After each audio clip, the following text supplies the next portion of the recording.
Hello! Today in Yu-Gi-Oh! Discussion we are taking a look at a card that I really like, one of my favorite monsters in Yu-Gi-Oh! Shadow Ghoul. Shadow Ghoul is a zombie-type dark attribute monster, level 5 with 1600 attack and 1300 defense. For a normal monster, like if it was released among the first few sets, this would be for a normal monster, level 5 material. Because, well, some of them were like that anyway, but this one also has an effect. It gains 100 attack for each monster in your graveyard. Well, that can be pretty cool. If you, let's say, you have 4 monsters in there, respectable 2000 attack, but then again, what would you play Shadow Ghoul, not Alexandrite Dragon? Gene Werewolf? Gryphon? Whatever it was called? Mythical Gryphon something? But if you have a lot more monsters on the field, let's say, like, pretty sure the highest power you can get from a single tribute summon, so for level 5 or 6, 2600 attack. Pretty sure there's 1 or 2 normal monsters with 2600 attack that are level 5 or 6. So let's say you have 11 or more monsters in the 11 monsters in the graveyard. Shadow Ghoul with just one tribute can get 2700 attack.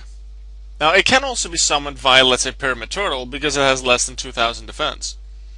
Sure, you can still summon another Pyramid Turtle instead, or a Ryu Cookie, or a Red-Eye Zombie Dragon, or a Zombie Master, or whatever else you feel is appropriate. But Shadow Ghoul could be used as well. Now, how do you fill up the graveyard to make proper use of Shadow Ghoul? Well, you could make use of Magical Merchant.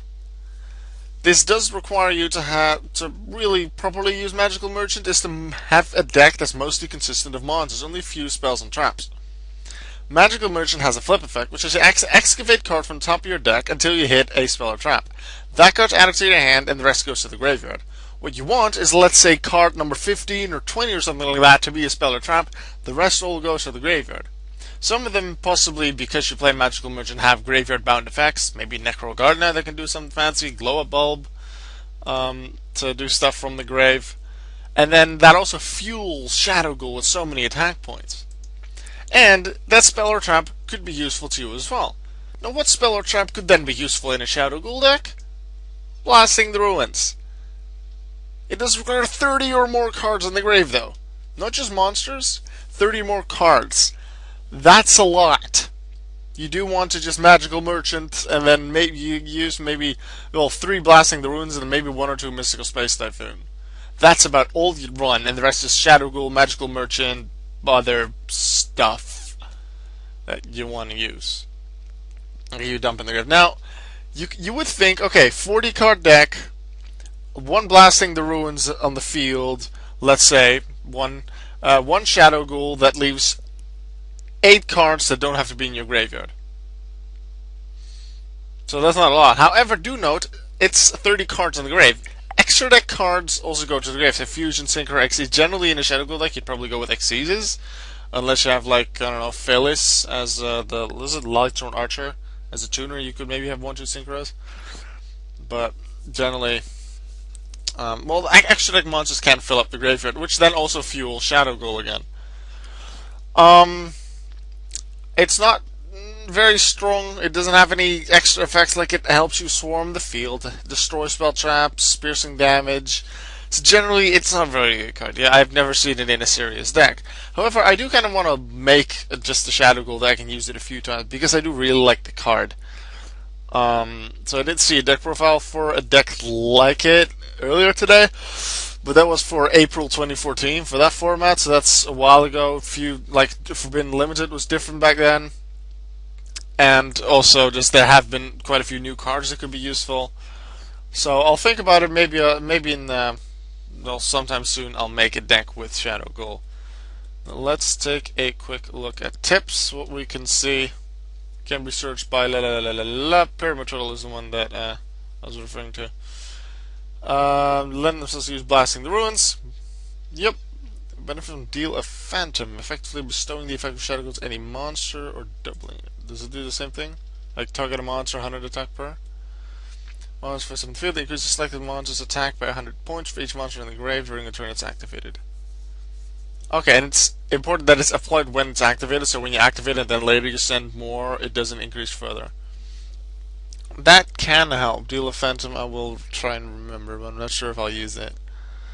Lightsworn can use discard or Chaos Necromancer to balance out self-destruction. Yeah, this thing, the fact that Shadow Ghoul needs a tribute makes you maybe not want to use it. Let's say you have 6 monsters in the graveyard. Yeah?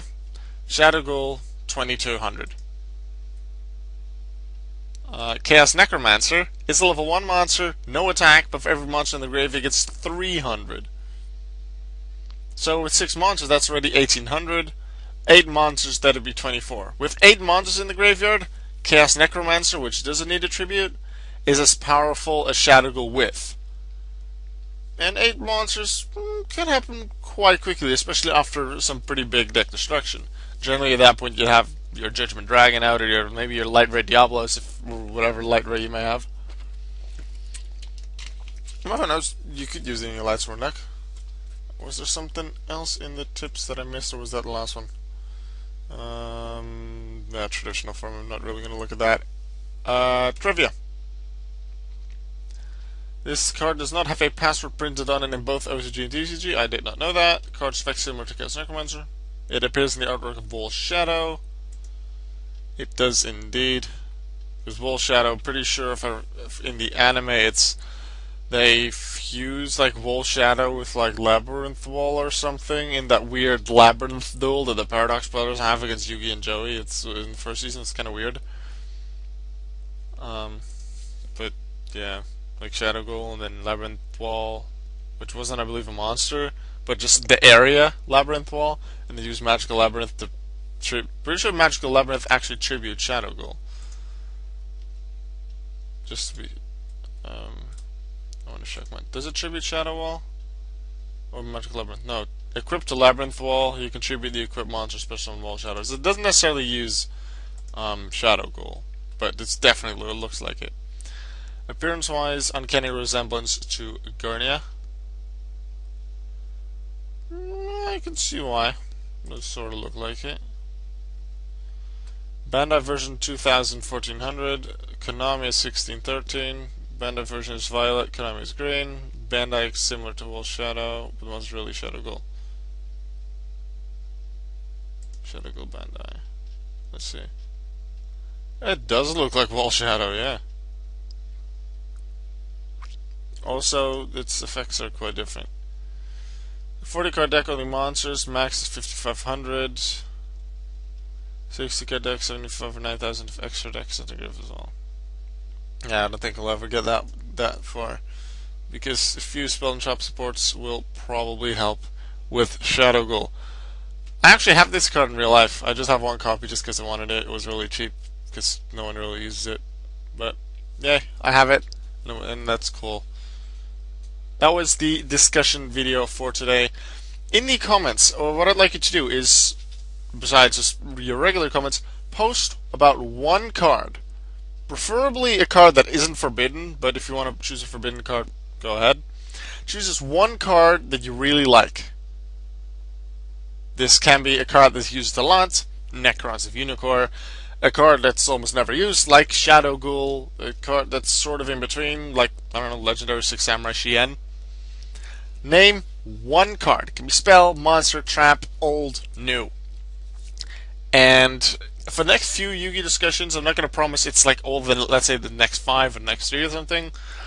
I'll very strongly consider your options, especially if I get a lot of comments with favorite cards or just cards you really like in general. Then I'll pick from those for Yu-Gi discussion. I'm not going to do all the Yu-Gi discussions about cards that are posted there, but I'll definitely take a look each time for inspiration. And let's see what interesting cards we can come up with that I will be discussing. Alright, see you in the video tomorrow. Goodbye.